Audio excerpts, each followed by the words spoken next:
Pocket FM. To unlock all the episodes, click the link in bio. Stephanie saw that Talia's mood was not good, and she understood that after the incident with Casey, Talia had every right to be upset. Maya told Stephanie about Casey accusing Talia of stealing food previously, so she knew that this was not the first time for Casey to bully Talia. Stephanie also knew about the point that Damon was just standing there and didn't do anything while Casey was doing her Luna act, and Stephanie couldn't imagine how painful that would be for Talia. Damon is the one who brought her here with the promise for a better life, yet when it counted, he stood on the side. Stephanie's heart ached, and she wanted to comfort Talia, who was holding the ice pack on her face. "Let me see your cheek, dear. Don't worry about me. I'm used to it," Talia interrupted Stephanie. "Thank you for the ice pack. I know you have good intentions, but dinner will burn if no one takes care of it." "I'm sorry, but I don't think I can help you in the kitchen. I'm tired and I would like to rest." In the hallway, Damon stepped away from the door of Talia's room when Stephanie opened it. He didn't care if Stephanie caught him eavesdropping.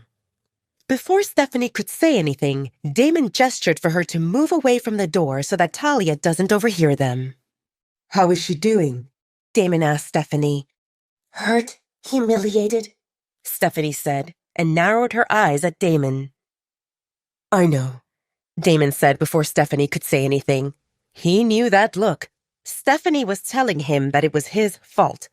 No one liked Casey, and Stephanie told him 1,000,000 times that Casey was not a good girl. Yet he allowed her to come to the pack house repeatedly and linger while making everyone around her uncomfortable. And now Talia got hurt. "I'm so sorry," Damon said. Stephanie shook her head.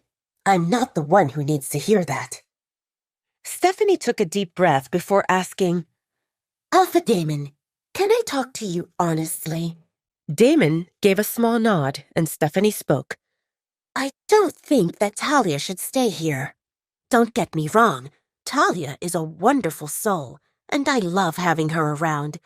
But she suffered a lot, and we should not add to it. Today was Casey. Tomorrow it will be someone else. As long as Talia is here, entitled people will cross paths with her, and she doesn't deserve that. If you care about her even a little bit, you should consider letting her stay in one of the common buildings." Before Damon could respond, Stephanie said, "I'm going to check dinner. Casey already spoiled the mood. I will not allow her to spoil food as well." And with that, Stephanie left. Damon looked at Talia's door with a complex expression. He knew that this wouldn't happen if Talia was not in the pack house, and he heard Talia say how she ended up in trouble because of him. And now Stephanie said that Talia would be better off somewhere else. But can he stay away from Talia? After some hesitation, Damon turned to the right and went to his room. He needed a shower and to clear his head. When Stephanie summoned them for dinner, Damon was about to enter Talia's room, but then he heard voices. Maya was with Talia, and Damon didn't want to interrupt, so he went to the dining room. Actually, he wanted to eavesdrop, but he didn't want to risk hearing again from Talia how he brings misfortune. When Damon got into the dining room, the table was already set with dishes. But out of the people, only Caden was there, waiting with the report on how Casey was successfully escorted off their territory. "Good. Make sure everyone knows that she is not welcome here." When he filled Talia's plate, Damon put food in his. He was wondering if he should cut the meat now or wait for Talia to come. He decided to wait. Damon was fiddling with his fork and pushing the food on his plate when Maya appeared. "Where is Talia?" Damon asked. Maya shook her head. "She doesn't want to come." Damon frowned. "She knows that Casey is not here, right?" "She does," Maya confirmed. "Talia said that she is not hungry, and I didn't want to force her." His heart ached. It was his fault. "What did you talk about?" Damon asked Maya. Talia was asking about other accommodations. I told her that single-pack members who are of age and unmated prefer to stay in apartments, and some are open to having roommates. Talia wanted to leave the pack house? Will she live on her own? Away from him? What if she gets a roommate? When will he see her? Without someone keeping an eye on her, Talia can leave, and no one will notice. Anxiety swelled within Damon. Will Talia really leave? What if she's packing? What if she was gone already? Talia escaped him twice, right under his nose, and he was unable to track her. Last time, she nearly left his territory, and even scouts and warriors couldn't sense her presence. Damon grabbed his and Talia's plates and headed upstairs with urgency. You don't need to do this. Talia spoke to Damon, who was standing at the door of her room with 2 plates of food in his hands. Damon felt immense relief knowing that Talia was right there, in front of him, only 1 step away. Damon observed Talia's face, and he was pleased that her cheek was only slightly red. He guessed that the bruise didn't form because of the ice pack. He wanted to ask her if it's aching, but he knew that she will probably say that it's fine, and he won't believe her. I know I don't need to. I want to, Damon said matter-of-factly. Will you let me in, or are we going to eat in the hallway? Talia moved and let out a long breath. Why is he making things difficult? She decided to distance herself from him and to embark on her journey of being self-sufficient, and here he is, with food and his bossy attitude. Talia didn't blame Damon for what happened. Actually, he came to her rescue and punished Casey, but she was embarrassed that Damon got to see her being bullied. If she was stronger and more courageous, Talia wouldn't end up in such a situation to begin with. How Talia saw this, as long as she depends on him or anyone else, she won't become stronger. It was overdue for her to take her life into her own hands, because she didn't want others to tell her what to do or how to feel or if she is worthy of something. Talia took the first step toward controlling her fate by leaving the Red Moon Pack, and it would be foolish to stop now and not take advantage of the opportunities she has here. Talia closed the door, but she didn't move from that spot. She observed Damon, who was sitting on the sofa and cutting the meat. Damon finished his food and left the room without a word. She thought that they are done for the evening, but in less than a minute, Damon was back. I was not sure which one you want, so I got options, Damon said while placing 3 bottles in front of Talia, soda, apple juice, and water. Talia took a sip of apple juice before continuing with her meal.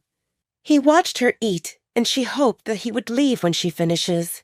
Part of Talia wanted to look at Damon and have a conversation, but another part told her to stay away from him because the more they talk, the more attached she gets to him. And attachment to Alpha Damon won't bring anything good. Please subscribe to the Pocket FM YouTube channel and press the bell icon for instant notification. Check out our channel for more such exciting shows. Damon's gaze directed at Talia made her uncomfortable, and she wanted him to leave. Talia finished the food from her plate. There's tiramisu for dessert. You get dessert only if you join us in the dining room for a meal. That's not what I meant. Talia spoke again quickly. I thought you might want cake so you can have it when you go down. Damon cocked an eyebrow. Instead of worrying about others, you should think about yourself more. What do you want to do now? Talia hesitated. She wanted to say, I want you to leave, but Talia didn't dare say that out loud. I want to sleep. I'm tired. Damon nodded faintly, and his eyes fell on 2 empty plates. He collected them and stood up. Since you're tired, go to bed. Talia understood this marked the part where they said their goodnights, and she got her privacy. Thank you for bringing me dinner. Damon's lips lifted into a smile. You're welcome. Neither of them moved for a few seconds, and then Damon's eyes darted from Talia to the bed, silently telling her to go there. Talia moved toward the bed, thinking that once he left, she could do whatever she wanted, and she wanted to plan her exit strategies. She cursed her luck because she left the tablet in the kitchen.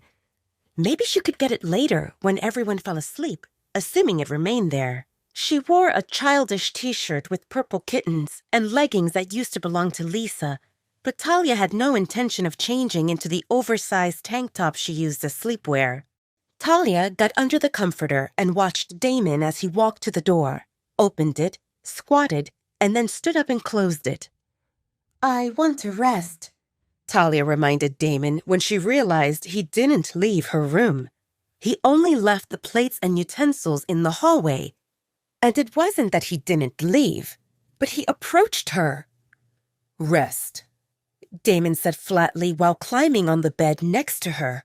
Talia felt flabbergasted and shrank under the comforter. What the heck? Damon settled on the bed next to Talia while she looked at him in disbelief. The only thing preventing her from screaming involved the fact that Damon didn't go under the comforter. Your hand? Damon said, and Talia saw his hand hovering above the bed, palm up. What? The deal stated that I get to hold your hand whenever I feel like it, and you don't get to ask any questions. You want to hold my hand now? Damon wiggled his fingers impatiently, indicating that he waited for her to put her hand into his. Talia couldn't believe this, but Damon said that she could work in the kitchen in exchange for him eating the food she made and holding her hand. She worked in the kitchen, and he ate that food, and he wanted to hold her hand. Talia put her hand into Damon's gingerly while wondering if she made a mistake by accepting that deal. When she agreed to hand-holding, she didn't think that it would include Damon climbing into her bed. Damon's hand felt warm, and his fingers laced with Talia's. She took a deep breath, which brought her the scent of the forest and dark chocolate, and she didn't hate it. Not even a little bit. He closed his eyes and savored the sparks which shot up his arm, filling his whole body with delightful energy that was amplified by the sweet, citrusy scent of freesia. Since he became the alpha, Damon sacrificed many things in the name of duty towards his pack. He even put his life on the line more than once. But this represented one sacrifice he refused to make. He didn't want to be apart from Talia. He couldn't. How on earth could he let her go? He knew that he acted selfishly, but he wanted her next to him because the thought of Talia not being close suffocated him. Talia, I don't want you to leave the pack house. Talia looked at him, and before she could object, he spoke again. I want you to treat this place as your home. If anyone gives you a hard time, you can put them in place or let me know, and I will do it for you. Gladly. Just don't leave. Okay? Oh, for Damon, Talia said, and her voice trailed when she saw Damon's frown of disapproval. She cleared her throat awkwardly before correcting herself. Damon, I appreciate your kindness, but I don't belong here. It's too stressful. I banned Casey from here. She will not return. Talia shook her head. Today, it involved Casey. Tomorrow, it might be an alpha or some other important person that I need to tiptoe around. You said that I should treat this place as my home, but I can't feel at home if I need to hide. You don't need to hide from anyone, Talia. My home is your home, Damon said, and he saw that Talia remained unconvinced. He had to try something else. How about this? Give me one chance. If anyone bothers you again or makes you uncomfortable, I will help you pack. Talia felt confused. Why are you persistent? Because the thought of you not being here agonizes me. I have a free room, and you need one. If you move, this place will stay empty and collect dust, and it will become a chore to find you in order to hold your hand. I'm sure you can find someone else to hold hands with. You're right, Damon agreed. There are many women and many hands, but there exists only one Talia Blake, and if I hold hands with any woman other than my wife, that would be considered cheating. My reputation isn't stellar, but I'm not a cheater. Talia felt her face burning, and she feared that she would spontaneously combust. Please, stop talking like we're married. Is that bothering you? Did it bother her? No, not really, because she knew that Damon joked. But if someone else heard it, they might not take it as a joke, and Talia would become the target of jealousy. Talia let out a slow breath while chanting internally that she should not allow Damon to fluster her. I'm confident that you can find someone more willing to be your wife. Are you saying that you're not willing? Damon asked without missing a beat, and his lips lifted into a mischievous smile. It's too late for that, my dear wife. The whole hospital in the human city knows you're my wife. And the waiter in the restaurant also. Talia felt exasperated. How much nonsense could he squeeze in 10 seconds? Can you please stop joking about it? Maybe for you, that's normal. But for me... Talia didn't know how to finish this. Normal? Do you think that I allow any woman to call herself Mrs. Blake? You don't? Talia asked sarcastically. You're the first one. The only one. Talia stared into Damon's icy blue eyes and searched for something, but other than sincerity, she didn't find anything else. Her breath stuck in her throat. Did he give her special treatment? Why would he do that? No, impossible. He played with her for some unknown reason, probably because she acted so gullible, and he got a kick from making her flustered with a few words. Talia gave up. She couldn't prove anything Damon said. Besides, even if he gave her special treatment and she became the first one to get the title of his pretend wife, it wouldn't change anything. He didn't court her or propose marriage for real, and bickering because of a silly game he came up with represented a fruitless effort. Fine. I believe you. I don't think you do. Let's drop that topic. Talia wanted to discuss something more pressing. How long are you going to hold my hand? There must exist some limit. I'm not sure I can sleep like this. She didn't feel sleepy, and Damon's proximity combined with teasing kept her on edge. Please subscribe to the Pocket FM YouTube channel and press the bell icon for instant notification. Check out our channel for more such exciting shows. Pocket FM. To unlock all the episodes, click the link in bio.